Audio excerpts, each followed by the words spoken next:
책 읽어주는 미주놀. 여러분, 오늘 읽어드리는 이 기업의 내재 가치에 집중하라는 이 책의 백미라고 보시면 됩니다. 중간중간에 그림과 이런 차트들이 좀 나오는데 필요하신 분들은 책을 꼭 사서 읽으시거나, 오늘 공부하는 이 기업의 내재 가치에 대한 것은 가치 투자, 가치 투자라고 하기 전에 주식 투자의 기본 중의 기본이라 보시면 되거든요. 여러분, 요리하는 자의 기본 중의 기본이 뭔지 아십니까? 청결함입니다. 손을 깨끗이 씻고 식재료를 깨끗이 다듬는 것처럼. 집중해서 들어보시기 바랍니다. 166쪽입니다. 벤저민 그레이엄은 1934년 증권 분석, 1949년 현명한 투자자를 출간하며 기업의 내재 가치를 기준으로 하는 투자법을 설파하였습니다. 가치 투자라고 부르는 투자법이긴 한데 저는 이 용어를 선호하지 않으므로 쓰지 않겠습니다. 주식이란 매일 가격이 변하는 종이 쪼가리가 아니라 기업의 자기 자본에 대한 소유권이며, 따라서 그 주식이 표상하는 기업의 가치가 곧 주식의 내재 가치다라는 주장입니다. 멋진 말이죠. 지금 시점에서는 너무나 당연하게 느껴지겠지만 당시로서는 충격적인 견해였습니다.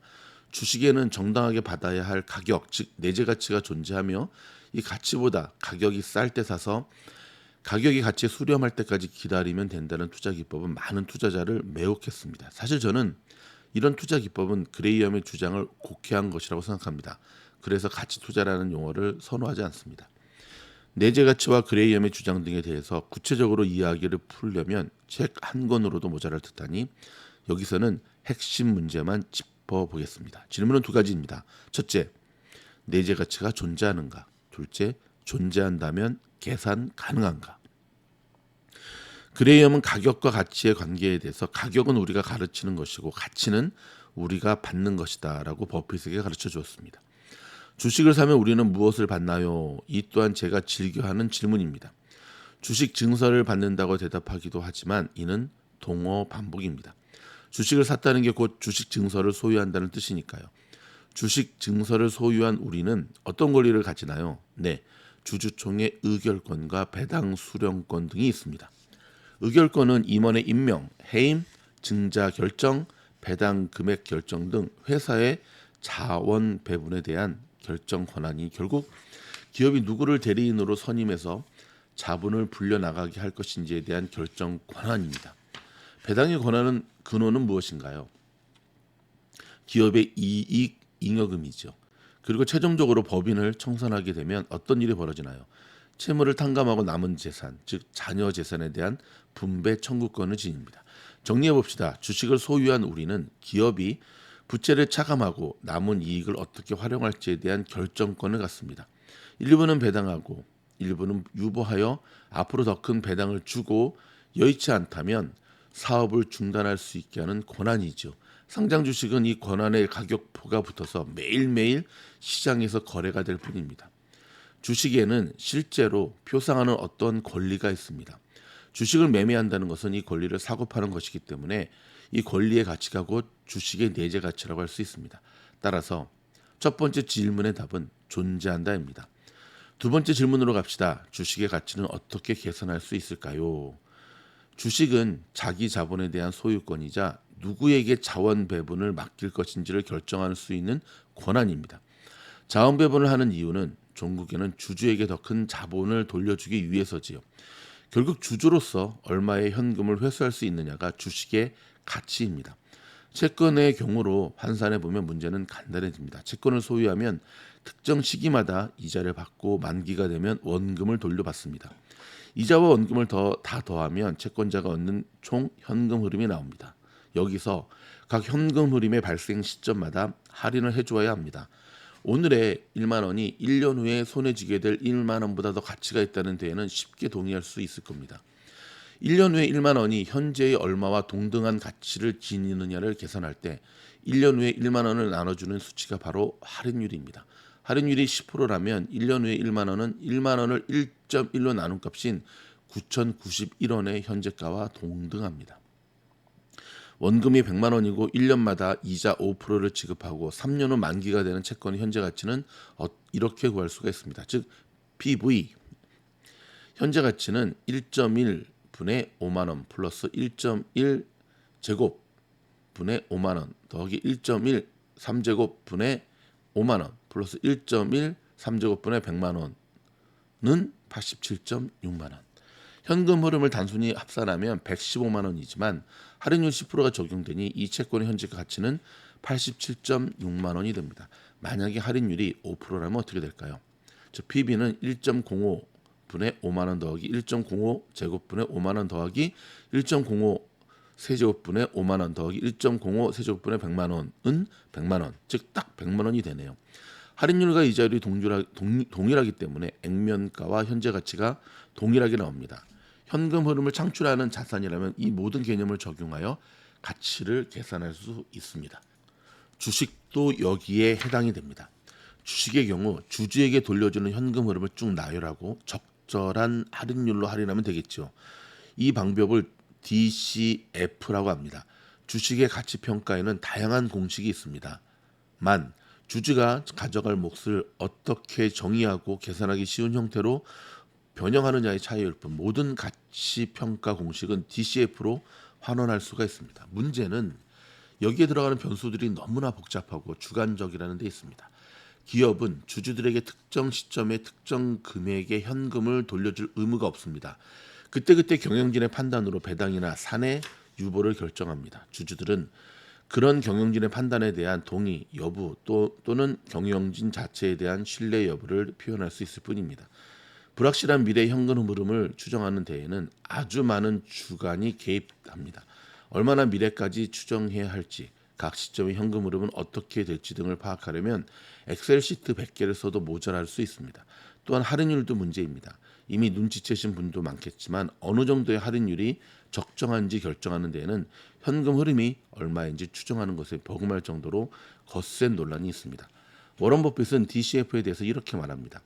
기업의 가치 평가의 중요한 요소는 기업이 창출하는 미래 현금 흐름의 현재 가치입니다. 사람들은 항상 공식을 찾아다닙니다. 그러나 완벽한 공식은 존재하지 않습니다. 간단한 공식의 변수들을 완벽하게 입력하는 식으로 기업의 가치를 평가할 수는 없습니다. 또한 이렇게도 이야기했습니다. 정밀하게 틀리는 것보다는 대략이라도 맞히는 게 낫다. 정확도와 정밀도는 다른 개념입니다.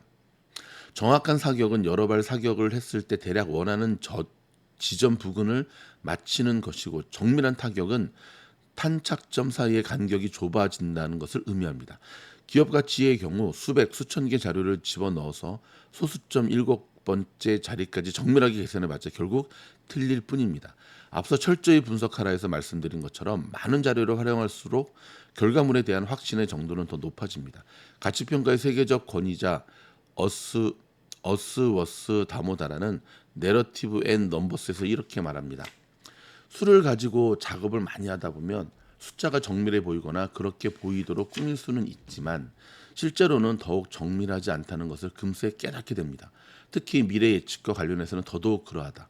정교한 측정 도구를 갖췄기 때문에 통제하고 있다는 착각에 빠지면 숫자가 상식을 몰아낼 수 있다. 참 멋진 말이네요.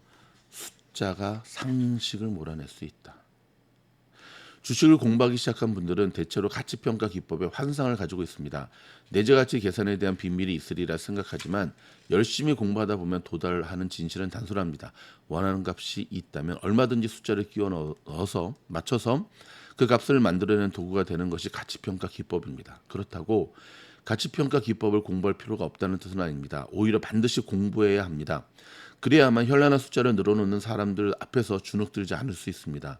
그리고 한 걸음 더 나아가 사람들이 어떤 식으로 이 주식을 평가할 것인지를 추론할 때 중요한 힌트들을 얻을 수가 있습니다. 예를 들어 네이버 카카오 주식이 급등하고 있다면 단순히 퍼라는 지표가 이제 무의미해진 것 같다가 아니라 현재 이 주식들의 퍼에 내재된 이익 성장률과 할인율을 역산해 봤더니 의외로 받아들일 만한 값이 나왔어. 또는 아무리 낙관적인 가정을 넣어봐도 도저히 이 수치를 정당할 수 없어 등의 구체적인 추론을 할 수가 있습니다. 4장에서 수학 문제를 풀 때 해의 존재성과 유일성에 대해 잠깐 언급했지요. 해가 존재하지 않는다면 굳이 찾아내느라 애쓸 필요가 없고 해가 유일하지 않다면 하나 해를 발견했다 하여 문제를 해결했다고 착각하는 우를 범하지 않을 수 있다고요. 기업의 내재 가치에 대해서도 마찬가지 이야기를 할 수 있습니다. 내재 가치는 존재합니다. 그러나 유일하지 않습니다.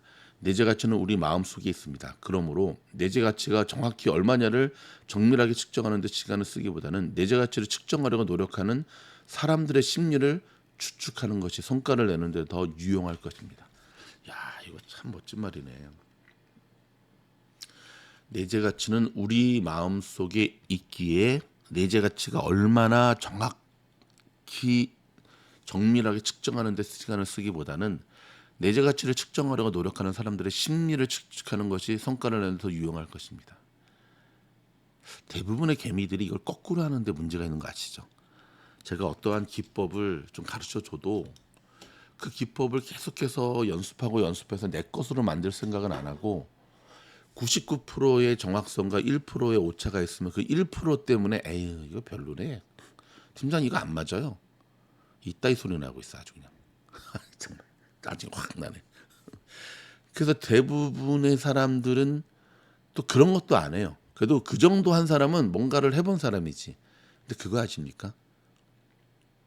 성공하는 투자자들은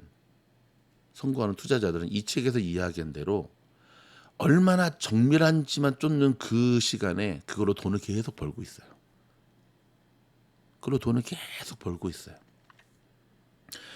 팀장님 차트 분석 기술적 분석 안 맞던데요? 바보 아니에요? 차트 분석과 기술적 분석의 수많은 보조 지표들은 후행성이에요. 차트 분석과 기술적 분석의 한계성을 알고 적용을 하는 거지. 100%라고 생각하는 것 자체가 주식하지 말아야죠. 그러니까 너무 확정 편향에 오류에 빠지는 게 저는 참 문제라고 생각이 들어요. 이 얘기하면 여러분 조금 이해하기 쉬우실 텐데 어제 이제 제 첫째 아들하고 이렇게 같이 가면서 그런 얘기를 했습니다. 제가 물어봤습니다. 야, 너는 어떤 차가 제일 좋아? 했더니 자기는 혼다의 시빅이 제일 좋대요. 그래서 왜 혼다의 시빅이 좋니? 했더니 자기가 어렸을 때 제가 이제 혼다 시빅을 탄 적이 있었거든요. 한 10몇 년 전에. 어렸을 때 참 이 차가 멋있다. 아빠의 그 차가 멋있다 생각을 했다는 거예요. 그래서 그렇지. 유학생들이나 20대 초반 아이들이 제일 좋아하는 차가 혼다 시빅이지 일단. 뭐 디자인도 좀 얄렵하고. 근데 요새 막 그거 알지? 지금 네가 타고 다니는 비머가 시빅의 가격의 몇 배에 해당하는 걸. 안 돼요. 아빠는 일단 안정성이 제일 중요하다고 생각한다. 돈이 있어서 유로피안 차를 타는 것이 아니라 안정성.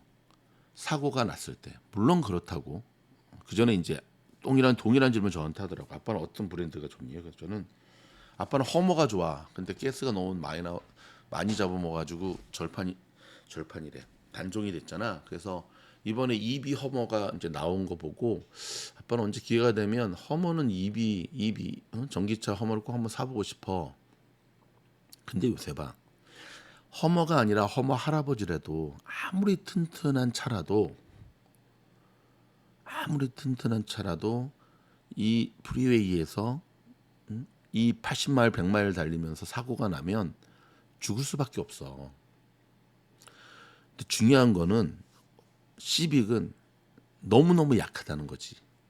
조그만 충격에도 종이 휴지 조각처럼 구겨진다는 거지.